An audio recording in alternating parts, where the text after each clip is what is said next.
But I might just say that Brooke Tatnall had a problem here from last night. They broke the engine plate in that car and have since welded it up.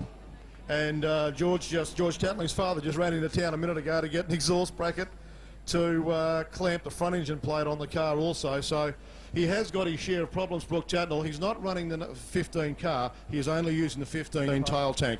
This is the number 8 low bar Wolfgang Schnee chassis. It's not the tail tank off the 15 car is a Murphy chassis out of Perth, but this is the American chassis that's absolutely lightning fast at Brooks in tonight. Mandy Searle, could we have Mandy Searle to commentary position, please? How's your luck here? Skip Jackson was listed here to be coming out of position number 6.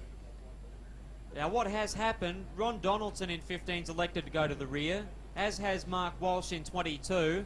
A couple of relatively inexperienced drivers, so it's moved the outside row up, and all of a sudden Skip Jackson, who was listed to be coming out of 6, should be coming out of 2, and Brooke Tatnall, a big break for him, should be coming out of 4. The drivers that would be a little bit disappointed with this would be John Walsh in 20 and also Brett Lacey in 26, because they really haven't moved up a great deal in the field. That's the way it works. It goes row by row. If you're starting out of 3 and the guy out of 2 drops to the rear of the field, you don't move over diagonally. They do it row by row, and that is the way it's done. Callahan Motors, Holden Special Vehicle Utility, now has moved off the track. Jackson and Wright in car number 17 to slug it out on the front row. John Walsh and Brooke Tatnall on row number 2. Third row looks like being Brett Lacey in 26 and the 22 of Mark Walsh. In behind them is Ron Donaldson in car number 15, but Jackson gains the upper hand now as he flies down the backstretch. The chase is on. It's 20 points opposed to 25 for second against first in turn number 1. Jackson in the Frank's Auto Parts Gibson Freight Express. His Gambler works hard into 3. Brooke Tatnall for Shell Oils and Fan of Comics now reeling him in. He can sniff first position in this heat race. Roy Wright in car number 17, they're in third, but Brett the Jet Lacey throwing everything at him. His Tyner chassis appears to be working quite well. We look back to John Walsh in car number 20, and he's still there slugging it away with Lacey and Wright in 5th. In 6th position, it's car number 22, Mark Walsh. It's been a smooth performance from him. And rounding out the field is the 15 of Ron Donaldson.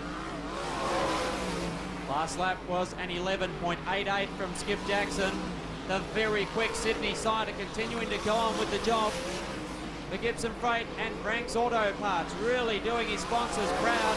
The thing bobbing over, lifting the inside front wheel. Comes up now to lap Ron Donaldson in 15, and Brooke seizing the initiative. Just watch him swoop when he sees lap drivers. Like a praying mantis, he quickly gets onto the push bar. They're coming out of turn number 4 now. They'll soon be upon Mark Walsh in car number 22. Melly for positions 3, 4 and 5 continues with Wright leading them, Lacey in the middle of them, and Walsh at the tail end of it. Jackson moves by on Mark Walsh, who has got the front bonnet lifting on the car. His visibility would certainly be restricted. He tries to power his way onto the infield, and he would not be able to see a great deal at this moment, just a little bit of side visibility. And that's about it. Quite a dangerous situation. Roy Wright in 17, Brett Lacey in 26, John Walsh in 20, and it's Skip Jackson in heat number 12, event number 4 of the night. Second position to Brooke Tatnall in car number 8 for Shell Oils and Fan of Comics. Third position in the end going out to car number 17, Roy Wright, unofficially, ahead of Brett Lacey in 26 and John Walsh in car number 20.